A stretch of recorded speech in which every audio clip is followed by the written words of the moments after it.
Shalom.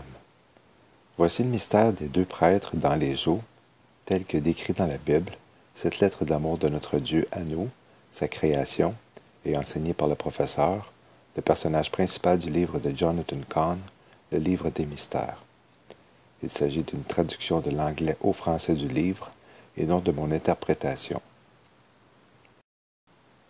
Le professeur me conduit dans la chambre des vêtements pour me montrer le plus complexe d'entre eux. Une tunique en lin, un pectoral avec des pierres précieuses, des tissus colorés finement tissés et une couronne d'or. C'est ce que portaient les prêtres sacrificateurs. Plus tard dans la journée, je m'approchai de lui avec une question. Lorsque les engagements changent, dis-je, il devait en principe avoir un changement de sacerdoce. Donc, un nouvel engagement veut dire un nouveau sacerdoce. Mais s'il y a un changement de prêtrise, devrait-il en principe y avoir un changement de garde, un passage de flambeau entre le vieux et le nouveau, une reconnaissance, un transfert, une bénédiction du vieux prêtre au nouveau, comme celui d'Aaron à celui du Messie? Comment est-ce que cela a pu arriver? Il demanda. Les sacrificateurs et le souverain sacrificateur à ce moment-là étaient corrompus et complotaient l'assassinat du Messie. Mais, si je te disais qu'il y avait quelqu'un de plus grand que le souverain sacrificateur Caïphe, quelqu'un qui représentait le sacerdoce plus que quiconque. Qui? Répondis-je. Il s'appelait Ioannas, connu du monde par le nom de Jean-Baptiste, né de la lignée d'Aaron, le seul prêtre de l'histoire de la prêtrise, dont la naissance fut annoncée par un ange dans le lieu très saint du temple, pendant le plus important ministère d'un prêtre, étant de sanctifier le peuple de leurs péchés. Et qu'est-ce que Jean faisait dans les eaux du Jourdain? Il baptisait ceux qui étaient repentants pour les nettoyer de leurs péchés. Il était le plus grand des prêtres d'Israël et le plus authentique de la prêtrise d'Aaron. Le ministère du Messie, sa prêtrise, est inauguré par Jean, alors que les deux prêtres se tenaient dans les eaux du Jourdain, l'endroit des fins et des commencements.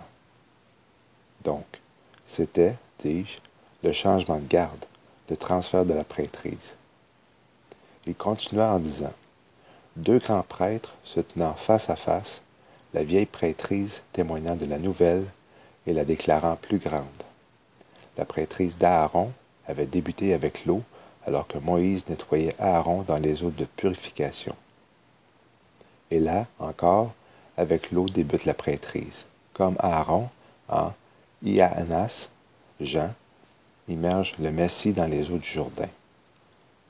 Et donc, le flambeau est passé, le changement de garde cosmique a changé, et la prêtrise du Messie débutait pour que nous soyons tous sauvés.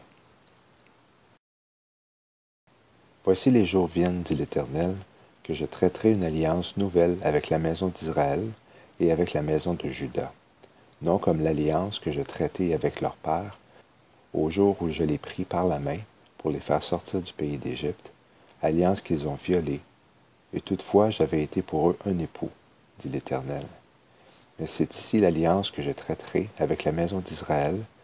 Après ces jours-là, dit l'Éternel, je mettrai ma loi au-dedans d'eux, et je l'écrirai dans leur cœur, et je serai leur Dieu, et ils seront mon peuple.